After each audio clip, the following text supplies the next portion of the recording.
What's up, folks? Welcome back to the channel. Got you a tackle tip for today. We're going to be talking about finding fish offshore and a couple of tips that I found that have helped me find some of those offshore haunts on where those bass are hanging out. So if y'all are interested on finding out how to catch a bass deep, which is something that was a daunting task for me and I think any bass fisherman at some point in their game, stay tuned because this is a video for you.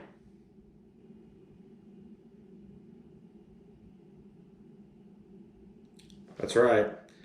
I know it may not seem intuitive, but you're going to fish the same areas in a lot of cases that you're catching fish up shallow.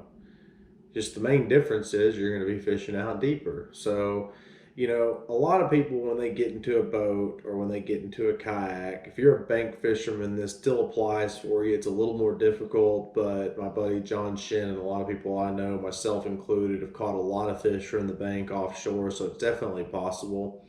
But the main rule of thumb is if these fish are going to be not going to be shallow, they're going to be out deep in a lot of cases, and you're going to find that a lot of these areas where there is shallow transition zones, there's going to be some kind of ledge out there.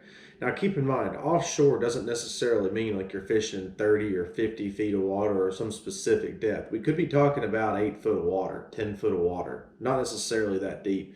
It can depend on your lake. It can depend on the time of year. It can depend on where the bait is, the light conditions, whether it's rained. I could go on and on. The point is, fishing offshore, I feel like gets really misconstrued. At least it did for me, because you feel like you need to fish in the middle of the lake, and that's really not the case. So I think if I'm going to make the very first point, it's just simply go out to the areas where you've caught fish shallow. And the one thing I would suggest to do is to turn your boat around, or if you're a bank fisherman, just look dead out in the middle of the lake and fire a cast. And you don't have to be fishing on the bottom necessarily, but what that's going to allow you to do is going to allow you to fish uphill. It's going to allow you to keep the bait in the strike zone for a lot longer, especially if you are fishing on the bottom. And even if you're fishing mid-water column, it's going to give you a lot more advantage to keep that bait in the zone that you want it to be in by fishing from shallow out deep, fishing uphill, right? And so you'll hear other fishermen talk about fishing uphill. I personally think that's a big advantage when you're getting into offshore fishing. If you prefer to fish downhill, going out deep and casting up to the bank and bringing it back, do you. I'm not telling you how to fish. I'm just telling you, for me, that simplifies things. It gives you a lot more time in the strike zone. And you can guarantee if you're fishing directly out from areas where you're catching fish inshore, those fish are out there somewhere. They're not going to go a mile across the lake whenever it gets hot. If they're up on a flat and they're pounding bait on just an empty rock flat during the morning time, which they'll do that in the middle of the summer, they'll be up in 6 inches of water pounding bait early in the morning. They're not going to go a mile across the lake. Now, they may go a couple 100 feet or a couple 100 yards. It really just kind of depends on where that next spot is for them offshore. But often that next spot is only maybe 50 feet or 80 feet away from where they're at during the earliest parts of the day or when they're up shallow. And then you'll find that these fish will go back and forth in these zones throughout the day. So it could be the peak of the day and they could just decide, I'm hungry. You think about yourself, you're sitting there on the couch, you're watching a really, good movie, you're comfortable, you're in a place you don't want to necessarily leave, but you get a little bit of a rumble in your stomach. You're going to get up and you're going to go to the kitchen.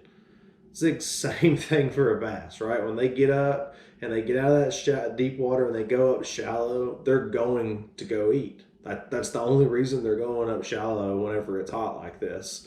So keep in mind that you don't necessarily have to fish offshore or fish out deep to catch fish during this time of year. And I'm sure people that fish the bank a lot already know that, so I'm not probably telling you anything that you don't already know.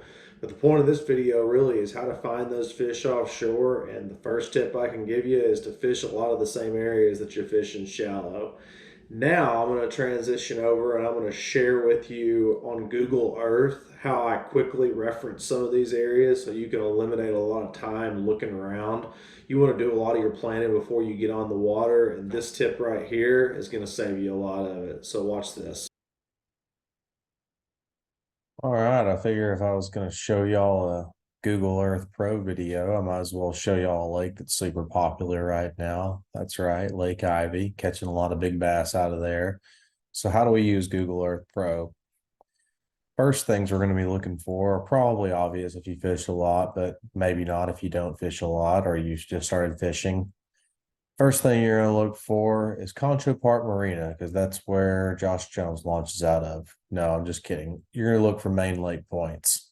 So, main lake points are always going to be areas, and they don't always have to be huge points. You know, these little more subtle points right here, kind of a point within kind of a pocket, little areas like that.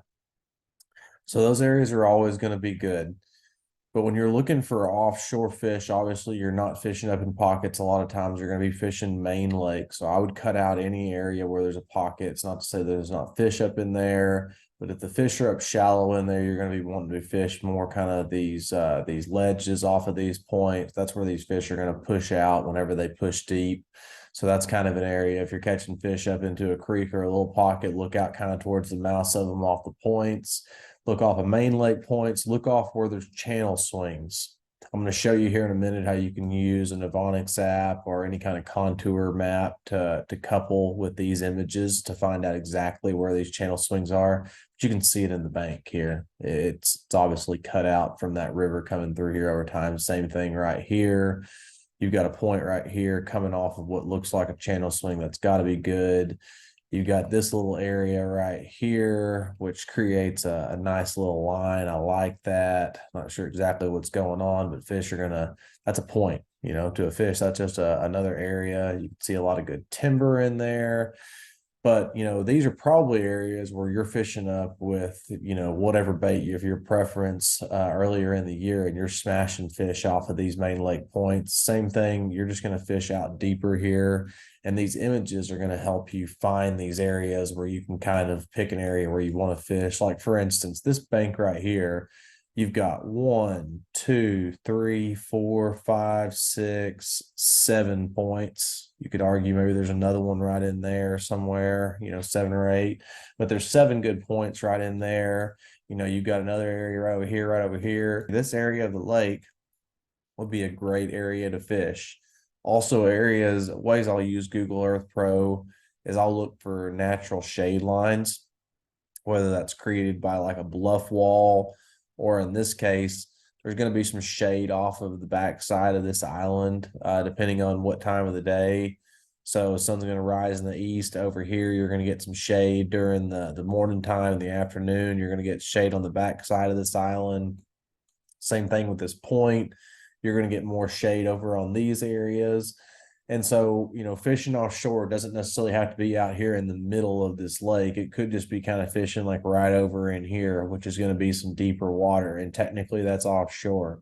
You know, anything that's, you know, I'd say more than 50 feet from the bank, you're fishing offshore at that point. People may argue on that distance, but you know, the point of this whole deal, this whole video, is that you don't have to fish the middle of the stinking lake necessarily to fish quote unquote offshore. These fish are going to be in a lot of these areas. You know, nice little juicy point here. You start zooming in. You know, for me, I'm going to position my boat or my yak right in here, and I'm going to start making casts out this direction. This is another underwater point you can see here. So I'm going to cast up along this point on both sides, set my boat up in here, off the point, make cast out. And, you know, that's ultimately how I'm going to cover the ground. But using these images, talking about shade, actually, you can see some right here. So look at this shade.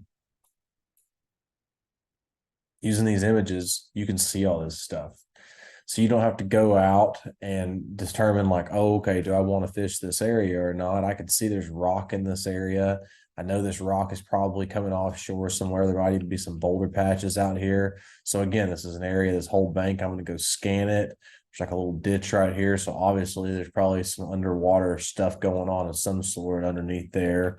These are all things you can quickly determine by looking at Google Earth Pro.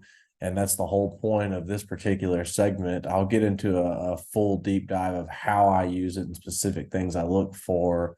But you can see quickly right there, I referenced several things that I saw very quickly. You'll be the same way once you've looked at Google Earth for a while. I'll show you here in just a second. I'll skip over that to that next. I'll show you with Navonics how you can look at the contour of a map of a lake, and you can couple it with these images, and you can determine even better where you want to focus on fishing. All right, something like this Navonics app. This is actually the Lowrance app, but this is Navonics charts. Something like this is going to be your friend. This is what I was referencing earlier whenever we were looking at the Google Earth image. I will open this app up. I will look at Google Earth, and this is actually a great example. I was just saying that there was a big main lake point, and that's actually the area I was talking about. So that would typically be underwater if the lake wasn't like 30% full or whatever it is. Keep in mind this lake's never been completely full. It's one of those lakes that they created it pretty deep, and I guess they had good aspirations for catching water, but the Colorado doesn't get a lot of water downstream. But this will give you nonetheless the same layout and what you're looking for, because you can see, the big blue line there is where the main river channel is. You're going to be able to see creek channels. You're going to be able to see all the contours of the lake. And then you're going to be able to find out specific depth ranges that these fish are focusing on. And even if you don't know where that is, you can do some pre-planning, because it's not like the fish are going to be in a 1 foot increment. I mean, I guess they could be, but if that's the case, you're going to have a tough day regardless. I'm sorry about your luck. But, fish are typically going to be focusing in, I'd say, a 2 to 5, maybe even upwards of 10 foot of variance in depth. And you can kind of find out where those depth ranges are that they're focusing on, and you can look at it in reference here on apps just like this. So that's another way that's going to help you to ultimately focus for these offshore fish and find out where they're hiding. All right, guys, I know that was kind of a quick, fast, and dirty rundown of Google Earth and that Lowrance app. At a later date, I'll do a breakdown video of both of those applications and how I use them. So I think that's super beneficial. But I didn't want to digress too much. The point of this video really is just a couple of things. One, you don't need a lot of equipment or a lot of things to find these areas. I mean, that's 2 applications that I showed you, and both of them are free.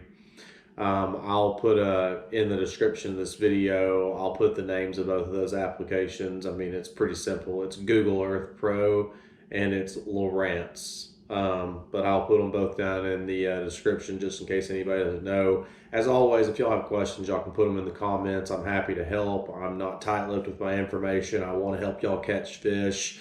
I know how it is whenever you get out on the water or you're planning to go out on the water. You just want to go catch some fish, and having some knowledge going out up front definitely helps and gives you some confidence at a very minimum. And I really appreciate the support, guys. This has been a really good journey so far. I'm enjoying doing these tackle tips on Tuesdays. I'm enjoying putting out my content as far as my own fishing adventures for y'all. I hope y'all are enjoying it. If you are, put a thumbs up on this video, leave a comment. That's always appreciated. It helps things trend along. That's really all you have to do to support me. It's totally free of charge. And then the other thing you can do is subscribe to my channel if you haven't done so already. Really appreciate the support again, guys. Stay tuned for more.